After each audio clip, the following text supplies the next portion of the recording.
الذين كفروا أن يتخذوا عبادي من دوني أولياء إنا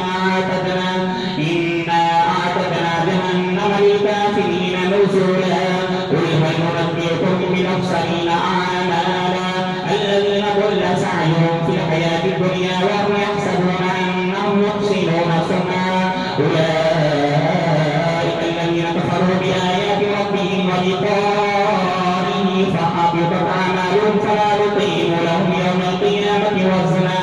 ذلك جزاؤهم جهنم بما كفروا واتخذوا آياتي ورسلي هزوا إن الذين آمنوا وعملوا الصالحات كانت لهم جنات الفردوس نزلا خالدين فيها لا يبغون عنها حولا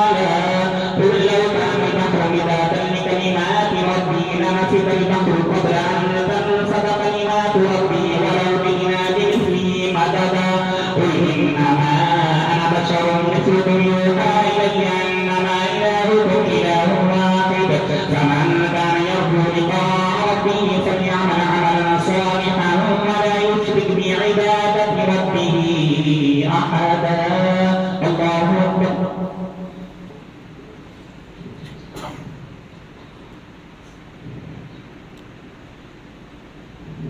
سمع الله لمن حمده الله أكبر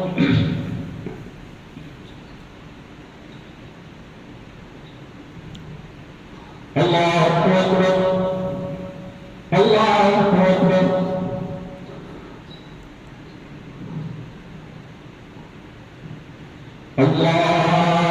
الله أكبر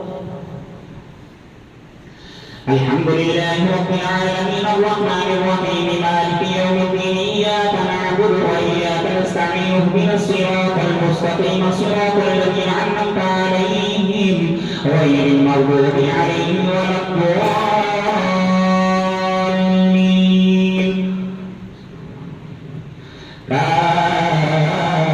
كافها يا عين صاد ذكر رحمة ربك عبده زكريا إذ نادى ربه نداء خفيا قال رب إني وهن العظم مني واشتعل الرأس شيبا ولم أكن بدعائك رب شقيا وإني خفت الموالي من ورائي وكانت امرأتي عاقرا فهب لي من لدنك وليا يرثني ويرث من آل يعقوب واجعله ربي رضيا يا زكريا إنا نبشرك بغلام اسمه يحيى لم نجعل له من قبل سميا قال رب أنى يكون لي غلام وكانت امرأتي عاقرا وقد بلغت من الكبر عتيا قال كذلك قال ربك هو علي هين وقد خلقتك من قبل ولم تك شيئا قال رب اجعل لي آية قال آيتك ألا تكلم الناس ثلاث ليال سويا فخرج على قومه من المحراب فأوحى إليهم أن سبحوا بكرة وعشيا يا يحيى خذ الكتاب بقوة وآتيناه الحكم صبيا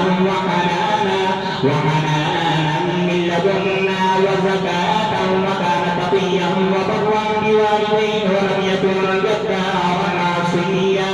وسلام عليه يوم ولد ويوم يموت ويوم يبعث حيا الله أكبر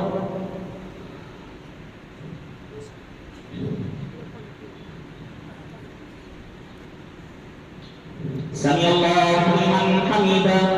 الله أكبر